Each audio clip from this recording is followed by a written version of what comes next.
அல்ஹம்துலில்லாஹ், புகழ் அனைத்தும் அல்லாஹ் ஒருவனுக்கு உண்டாகட்டுமாக. அல்லாஹ்வினுடைய அளப்பெரும் கிருபையினால் இரண்டாம் நாள் தராவி தொழக்கூடிய பாக்கியத்தை அல்லாஹு தஆலா நம்மவர்களுக்கு வழங்கியிருக்கிறான். அல்ஹம்துலில்லாஹ். இந்த இரண்டாம் நாள் தொழுத அந்த தொழுகைக்கு என்ன கூலி, என்ன நன்மை என்று நாம் பார்க்கின்ற பொழுது, நம்முடைய பாவங்களையும் அல்லாஹ் மன்னிக்கிறான். நம்மை பெற்றெடுத்த தாய் தந்தைமார்களுடைய பாவங்களை மன்னிக்கிறான் என்று நாம் பார்க்கிறோம். குர்ஆனை திறந்த உடனேயே ஒரே ஒரு வசனம் இருக்கிறது. என்ன வசனம்? பிஸ்மில்லா என்று. குர்ஆனை திறந்த உடனே முதல் வசனம் என்னங்க? பிஸ்மில்லா. அப்போ அல்லாஹு தஆலா குர்ஆனில் 114 சூறாக்கள் இடம்பெற்றிருந்தாலும் முதல் வசனமாக அல்லாஹ் இடம்பெறச் செய்தது பிஸ்மில்லா. அந்த பிஸ்மில்லாவை பற்றி கல்வியினுடைய தலைவாசலாக இருக்கக்கூடிய அலி ரலியல்லாஹு தஆலா சொல்றாங்க, பிஸ்மில்லாவினுடைய சிறப்பை பற்றி நான் எழுதினால் 70 ஒட்டகங்கள் சுமக்கக்கூடிய அளவுக்கு எழுத முடியும். அந்த அளவுக்கு மாண்பு சிறப்பு என்பது பிஸ்மில்லாஹு ரஹ்மான் ரஹீம் என்பதில் இருக்கிறது என்று பெருமானார் ஸல்லல்லாஹு அலைஹி வஸல்லம் அவர்களுடைய மருமக பிள்ளையாக இருக்கக்கூடிய அலி ரலியல்லாஹு தஆலா அவங்க சொல்லி காட்டுறாங்க. அது மட்டுமல்லாமல் நான் பார்க்கின்ற பொழுது, ஹிர்கல் என்ற ஒரு பெருந்தலைவர் இருந்தார். அந்த தலைவருக்கு எப்போ பார்த்தாலும் தலைவலி வரும். இன்னைக்கு டாக்டர் கிட்ட போய் நீங்க பார்த்தீங்களாக்க தலைவலிக்குதுங்க, கண்ணாடி போடணுங்க அப்படின்ட்டு அவன் சொல்ற என்ன சொல்றாங்க? தலைவலிக்கு கண்ணாடி போட்டாதான் சரியா போகும் என்பது இல்லை அப்படிங்கிறார். அப்ப நீங்க பாத்தீங்களா, அந்த ஹிர்கல் என்ற தலைவருக்கு பாத்தீங்களா என்னென்னமோ டேப்லெட் மாத்திரை என்னென்னமோ எடுத்து பார்த்தாங்க, என்னென்னமோ வைத்தியங்கள்லாம் பார்த்தாங்க. ஆனா அந்த தலைவலி நீங்கிற மாதிரி இல்லை. அப்ப அவங்க என்ன கேட்டாங்க? உமர் ரலியல்லாஹு தஆலா அவங்க நிறைய விளக்கங்கள் எல்லாம் சொல்லக்கூடியவங்களா இருந்தாங்க. அப்ப உமர் ரலியல்லாஹு தஆலா அவங்கள பார்த்து ஹிர்கல் என்ற அந்த தலைவர் கேட்கிறார், உமர் அவர்களே, எனக்கு அதிகமாக தலை வலித்து கொண்டே இருக்கிறது, எனக்கு ஏதாவது நீங்கள் அறிந்த தெரிந்த ஒரு செய்தி எனக்கு சொல்லுங்க அப்படின்னு கேட்கிறாங்க. அப்ப உமர் ரலியல்லாஹு தஆலா சொல்றாங்க, ஒரு தொப்பியை கொடுத்து நீங்க அந்த தொப்பியை போட்டுக்கங்க. எப்படிங்க? எப்பொழுதெல்லாம் தலைவலி வருகிறதோ அப்பொழுது நான் கொடுத்த தொப்பியை நீங்கள் போட்டுக்கொள்ளுங்கள். அப்ப என்ன செஞ்சா அந்த ஹிர்கல் என்ற தலைவர் என்ன செஞ்சாரு? தலைவலி வர்றப்ப என்ன செஞ்ச தொப்பியை போட்டாரு. தொப்பியை போட்டா தலைவலி சரியா போயிருது, தொப்பியை எடுத்துட்டா தலைவலிக்குது. அப்ப இது என்ன மேஜிக் மாதிரி இருக்கிறது அப்படின்னு அவர் யோசித்து பார்த்தா, இது என்ன அப்படி என்ன தொப்பியா இருக்கு? தொப்பியை போட்டா தலைவலி நீங்கிறது, தொப்பியை எடுத்துட்டா தலைவலிக்குது என்ன அப்படின்னு சரி தொப்பியை பிரிச்சு தான் பார்ப்போம். அப்படி என்னது, அந்த தொப்பி என்ன மாடல்ல இருக்கு, அதுல என்னதை செஞ்சிருக்காங்க அப்படின்னு பாக்குறப்ப பிரிச்சு பாக்குறாரு. அந்த தொப்பியில பாத்தீங்களாக்க பிஸ்மில்லாஹிர் ரஹ்மானிர் ரஹீம் என்று எழுதப்பட்டது அந்த தொப்பியில இருக்கிறது. ஆகையினால் நீங்க பார்க்கின்ற பொழுது அந்த தொப்பி போடுகின்ற பொழுது தலைவலி நீங்குகிறது. நம்ம பார்க்கிறோம், மலக்குமார்கள் என்பவங்க எத்தனை பேர்கள்? கணக்கில் அடங்கா மலக்குமார்கள் இருக்கிறாங்க. இப்ப நபிமார்கள் இத்தனை நம்ம சொல்லிடுறோம், 1,00,000க்கு மேற்பட்டன மலக்குமார்கள், கணக்கில் அடங்கா மலக்குமார்கள் இருக்கிறாங்க. ஆனா 19 மலக்குமார்கள் நம்மின் மீது கருணையே காட்ட மாட்டாங்களா? இப்ப இஸ்ராயேல் அலைஹிஸ்ஸலாம் அவங்கள நம்ம மீது கருணை காட்டினா என்ன ஆக? ரூகு வாங்க முடியாது. முன்கருணைக்கு நம்ம மீது கருணை காட்டின என்னாக? கேள்வி கணக்கு கேட்க முடியாது.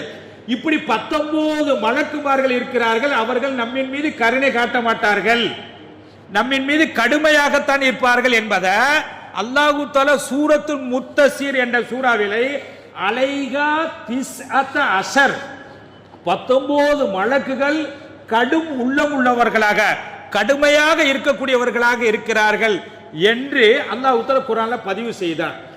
அந்த நம்மின் மீது எப்பொழுதுமே கடுமையாக இருக்கக்கூடிய அந்த 19 மலக்குகள் நம்மின் மீது கிருபை காட்ட வேண்டும் என்று யார் நாடுகிறார்களோ அவர்களுக்கு ஒரு டிப்ஸை நம்முடைய மார்க்கம் சொல்லி காட்டுகிறது. எப்படி என்று சொன்னால், பிஸ்மில்லா என்பதில் நீங்க எண்ணி பாருங்க, 19 எழுத்து இருக்கும்.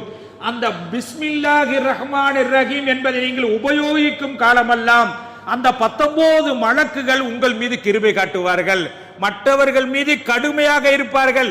பிஸ்மில்லாஹிர் ரஹ்மானிர் ரஹீம் என்பதை 19 எழுத்துள்ள அந்த பிஸ்மில்லாவை சொன்னால் 19 மலக்குகள் உங்கள் மீது கருணை காட்டுவார்கள் என்று என்ன செய்யப்படுகிறது, சொல்லப்படுகிறது என்று சொன்னால், நாம் பார்க்கின்ற பொழுது அப்ப ஃபல் யகுல் பிஸ்மில்லா, பிஸ்மில்லாவை நாம அதிகம் நாம சொல்லணும். இன்றைக்கு நீங்க பாத்தீங்களாக்க சொல்றாங்க ரசூலுல்லாஹி ஸல்லல்லாஹு அலைஹி வஸல்லம் நல்ல காரியத்தை செய்கின்ற பொழுது தொடங்குகின்ற பொழுது பிஸ்மில்லாவை கொண்டு நீங்கள் தொடங்கவில்லை என்று சொன்னால் அந்த காரியம் உங்களுக்கு உருப்படாது, பரக்கத்து இருக்காது. இன்னைக்கு நாம பார்க்கிறோம், மனம் ஊர்த்தம் பண்றாங்க, வீடு குடி புகுறாங்க. அப்ப வீடு குடி போகிறவங்களுக்கு தெரிஞ்சவங்க சொந்த பந்தங்கள் என்ன செய்வாங்க, சோபா வாங்கிட்டு போவாங்க, அந்த அந்த பொருள் இந்த பொருள் வாங்குவாங்க, அவங்க சந்தோஷம் அடைவாங்க. அது சந்தோஷம் அல்ல. உண்மையான ஈமான்தாரி எப்படி சந்தோஷப்பட வேண்டும் என்று சொன்னால், அவர்கள் சீர் வரிசைகள் வீடுக்கு வருகின்ற பொழுது, வீட்டுக்குள்ளே வருகின்ற பொழுது உயர்தரமான சீர் வரிசைகள் கொண்டு வர விரும்ப மாட்டார்கள். என்ன விரும்பணும், யாராவது வீட்டுக்குள்ளே கால் எடுத்து வைக்கின்ற பொழுது அந்த சீர்வரிசையை காட்டில் உயர்ந்த சீர்வரிசை யார் பிஸ்மில்லாஹிர் ரஹ்மானிர் ரஹீம் என்று சொல்லி புது வீட்டுக்குள் கால் வைக்கிறார்களோ அந்த வீடு பரக்கத்து பெற்றதாக ஆகும். அந்த பிஸ்மில்லா சொல்வது உலகத்தில் நீங்கள் எத்தனை பொருட்கள் கொடுத்தாலும், அன்பளிப்பாக கொடுத்தாலும், அத்தனை பொருளை காட்டிலும் பிஸ்மில்லாஹிர் ரஹ்மானிர் ரஹீம் என்று சொல்வது சிறப்பானது, உயர்வானது என்று சொல்லப்படுகிறது. இன்னைக்கு நாம வீட்டுக்கு வாங்க, புது வீட்டுக்கு வாங்கன்னு சொன்னா இன்னைக்கு என்னென்னமோ பொருளை கொண்டு போற, தவறு அல்ல, தப்பல்ல. ஆனா கொண்டு போகக்கூடிய சொல்லக்கூடிய வாக்கியம் உயர்தரமான வாக்கியம் பிஸ்மில்லாஹிர் ரஹ்மானிர் ரஹீம். அந்த பிஸ்மில்லாஹிர் ரஹ்மானிர் ரஹீம் என்பதை நாம சொல்றோமான்னு சொன்னா கம்மி. இன்னைக்கு நீங்க பார்க்கின்ற எத்தனையோ பேர்கள் சாப்பிடுகின்ற போது பிஸ்மில்லா சொல்றோமா? அப்படி சொல்ல பழக்கம் கூடியவர்கள், சொல்ல பழக்கம் உள்ளவர்களிடத்திலும் கூட சைத்தான் கெடுத்துருவான். நீங்க பாருங்க, அப்படி நல்லா சொல்லிக்கிட்டே இருப்பாங்க, சில நேரங்களில் சைத்தான் மறக்கடிச்சிருவான், டக்குன்னு சாப்பிட்டுருவான். அப்ப என்ன செஞ்சிடும், பிஸ்மில்லாஹி அவ்வளவு ஆகிருவோம். யார் பிஸ்மில்லா சொல்லாமல் சாப்பிடுகிறார்களோ அந்த உணவை நாம் சாப்பிடுகிறோம் என்று நினைக்கிறோம், அது சைத்தானுக்கு போகிறது. அப்ப பிஸ்மில்லாஹி அவ்வளவு ஆகிருவு என்று சொல்லிவிட்டால் சைத்தான் வாந்தி எடுத்து விட்டு ஓடி விடுகிறான். அப்ப பிஸ்மில்லா சொல்லி சாப்பிட்டால் அந்த உணவின் மூலமாக, ஒரு ஆப்பிள் பழம் சாப்பிடுறீங்க, பிஸ்மில்லா சொல்லி சாப்பிடுறீங்க, அந்த ஆப்பிள் பழத்துக்கு என்ன எஃபெக்ட் இருக்கிறதோ, என்ன சக்தி இருக்கிறோ அந்த சக்தி கிடைக்கும். பிஸ்மில்லா சொல்லாமல் ஆப்பிள் பழம் சாப்பிட்டாலும் சரி, மாதுளம் பழம் சாப்பிட்டாலும் சரி, உணவு சாப்பிட்டாலும் சரி, என்ன சாப்பிட்டாலும் அதன் மூலமா கிடைக்கக்கூடிய சக்தி கிடைக்காது. அப்ப நாம பார்க்கின்ற பொழுது என்ன செய்யணும், எந்த காரியத்தை தொட்டாலும் பிஸ்மில்லா சொல்லித்தான் நாம் என்ன செய்ய வேண்டும், தொடங்க வேண்டும். அது மட்டுமல்ல, பிஸ்ருல் ஹாஃபி என்பவர் ஒரு சாதாரண ஆள் தான். பிஸ்ருல் ஹாஃபி என்பவர் சாதாரண ஆள், நடந்து போய்கிட்டே இருக்கிறார். நடந்து போகக்கூடிய தருணத்தில், அதாவது ஒரு பேப்பர், அப்படியே பழைய பேப்பர், ஏதோ அரபி எழுதிருக்குன்னு எடுத்துக்கிறார். எடுத்து பார்த்தா பிஸ்மில்லாஹிர் ரஹ்மானிர் ரஹீம். அந்த பேப்பரை பிஸ்மில்லாஹிர் ரஹ்மானிர் ரஹீம் என்று எழுதிய அந்த பேப்பரை என்ன செஞ்ச, அந்த தூசியெல்லாம் தட்டிட்டு உயர்வான இடத்தில் வைத்தார். இதற்கு அவருக்கு அசரீரி வந்தது. எப்படி வந்தது, பிஸ்ருல் ஹாஃபியே, நீ என்னுடைய பெயரை, நீ என்னுடைய திருநாமத்தை கண்ணியப்படுத்தியதன் காரணமாக உன்னை நாம் இறை நேசராக ஆக்கி கொண்டோம். இன்னைக்கு நாம பார்க்கிறோம், திருமண பத்திரிகையில் பிஸ்மில்லா போட்டிருக்கு, எங்கெங்க போடுறோம். பிஸ்மில்லா போடப்பட்டது ரோட்டில் கிடக்கும், அங்க கிடக்கும், குப்பை தொட்டியில கிடக்கும். ஆனா அந்த பிஸ்மில்லாவை எடுத்து கண்ணியப்படுத்தியதன் காரணமாக அல்லாஹ்வுடைய புறத்திலிருந்து அசரீரி வந்தது, நீங்கள் பிஸ்மில்லாவை கண்ணியப்படுத்தினால் இறை நேசராக ஆக்கிட்டோம். ஆகையினால இந்த பிஸ்மில்லாஹிர் ரஹ்மானிர் ரஹீம் என்பதை நீங்கள் எங்கு சென்றாலும் சரி, அதை நீங்கள் கொண்டு போகின்ற பொழுது இந்த பிஸ்மில்லாஹிர் ரஹ்மானிர் ரஹீம் என்பதை நீங்கள் எழுதி பாக்கெட்டுகளை வைத்துக் கொண்டிருந்தால் உங்களுக்கு தனி ஒரு இஸ்ஸத்து கிடைக்கும், தனி ஒரு மரியாதை கிடைக்கும். பிஸ்மில்லாவிற்கு நீங்கள் ஒரு அதிகாரியை பார்க்க போறீங்களா, பிஸ்மில்லாஹிர் ரஹ்மானிர் ரஹீம் என்பதை பாக்கெட்டில் நீங்கள் வைத்துக் கொண்டீர்கள் என்று சொன்னால் அந்த அதிகாரி மூலமாக என்ன காரியத்தை சாதிக்க வேண்டுமோ அந்த சாதிக்க முடியும்.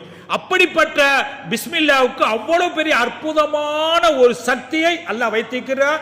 அந்த பிஸ்மில்லாவை எல்லா நல்ல காரியத்தையும் தொடங்கக்கூடிய நேரத்தில் பிஸ்மில்லா சொல்லக்கூடிய நன்மக்களாக உங்களையும் என்னையும் அல்லாஹ் ஆக்கி அருள் புரிவானாக. வாஹிர் தவான் அல்ஹம்துலில்லாஹி ரப்பில் ஆலமீன். ஸல்லல்லாஹு அலா முஹம்மதின் ஸல்லல்லாஹு அலைஹி வஸல்லம். ஸல்லல்லாஹு அலா முஹம்மதின் ஸல்லல்லாஹு அலைஹி வஸல்லம். ஸல்லல்லாஹு அலா முஹம்மதின் யா ரப்பி ஸல்லி அலைஹி வஸல்லிம்.